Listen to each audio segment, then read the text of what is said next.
Obviously, higher oil prices is a huge challenge for the global economy. Obviously, it is less.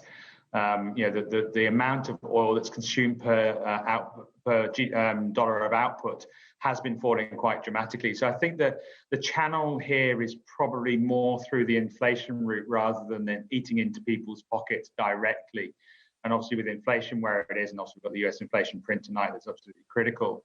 That is the challenge. So if oil prices remain high and go higher from here, that's only going to make the Feds and central banks around the world their jobs a lot harder. And clearly, for now, given the politicization of inflation, that is going to really lead to much higher interest rates in the short term. And that does increase the risk of a recession going forward. So that's the key challenge. So just to put it in context for the US, we have a 40% probability of a recession in the coming 12 months. So we're not quite a central scenario, but we're heading in that direction at the moment. Steve, so then the next obvious simple question is, buy, sell or hold the oil majors? So look, we're if we're looking at the stock market overall, we're sort of a core holding or neutral rating on equities because we think they're priced in a lot of bad news already. But overall, we are overweight the energy sector wherever you look, whether you're looking in the US, Europe, or China. So from that perspective, we still think this is a buying opportunity for that sector.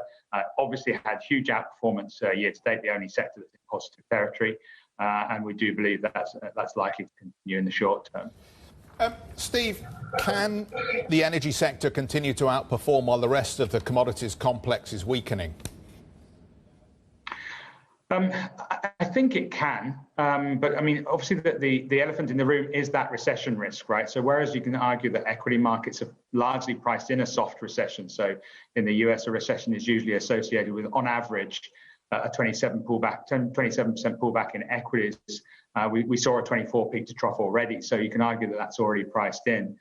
Whereas, in the oil sector, clearly, we've seen some softening in the oil price and in the oil sector. If we did get that sense that recession coming through, then that would unravel quite quickly. So the central scenario is still, yes, oil majors can continue to perform in this environment and oil can continue to move higher. But obviously that recession risk, we're watching it like a hawk because it's the real sort of elephant in the room that we need to think about in terms of that sector. Can I just ask you about the UK here? Because as I look at the house views across asset classes in the latest reports, you do have the UK as an overweight, whereas most of the rest of the world, barring Asia ex-Japan, is neutral at this stage. What do you see in the UK that a lot of people are pessimistic about? Yeah, I mean, obviously, it's difficult to be optimistic when you look at the economic situation of the UK at the moment, and obviously, a lot of political uncertainty coming through at the same time. Our view is that the UK generally has a higher weight to the sectors we prefer. So we do see interest rates continuing to move higher, so that should be supportive of financials.